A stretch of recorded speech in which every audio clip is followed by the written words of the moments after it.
Yangi Zelandiyaning Christchurch shahridagi Al-Nur va Linwood masjidlarida yuz bergan terrorlik hujumlarida hayotidan ayrilganlar uchun janoza namozi o'qildi. Hujumdan keyin dafn qilingan kishilar duolar bilan yod etildi. Yangi Zelandiya bosh ministri Ardern bugun davlat miqyosida 2 sekund sukut turadiganligini va musulmonlar bilan hamkorlashadiganligini ko'rsatish uchun ayollarning yog'liq ortishini talab qilganligini aytdi. Bosh minister Ardenga bu qaror uchun rahmatini bildirgan Sharq Turkiston uchur markazining raisi Abdulil Qarqash buning bir samimiy qaror ekanligini aytdi. O, hammamiz birlik, ittifoqlik ichida bo'lsak, terrorlikni tugata olamiz.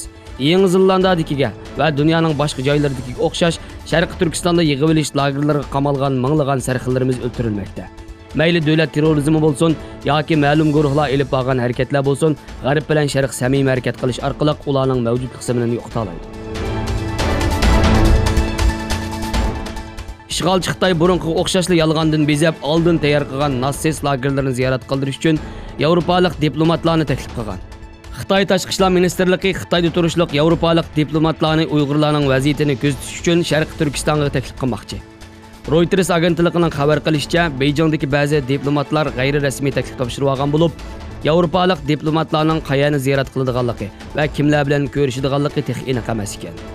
Agar bu ziyorat amalga oshsa, bu Yevropalik diplomatlarning tunji qatam Uyg'urlarning ahvolini bevosita kuzatishi hisoblanadi.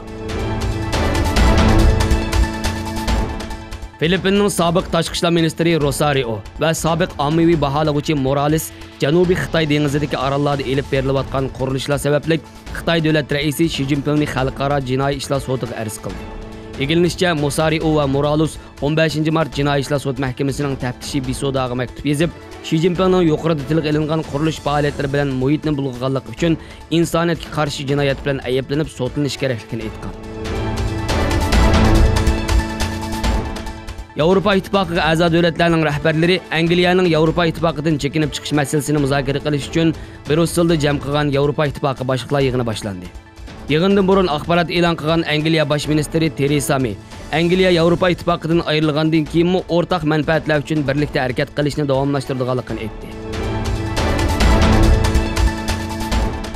Birlashgan Davlatlar Tashkiloti Amerika prezidenti Donald Trumpning Isroiliyaning ishg'ol ostidagi Golan egizligidagi zaminlarga bo'lgan egilik huquqini e'tirof qiladigan vaqt keldi degan so'zlarga norozilik bildirdi. Suriyaga tava Golan egizligi 1967-yildan buyon Isroiliyaning ishg'oli ostida turmoqda.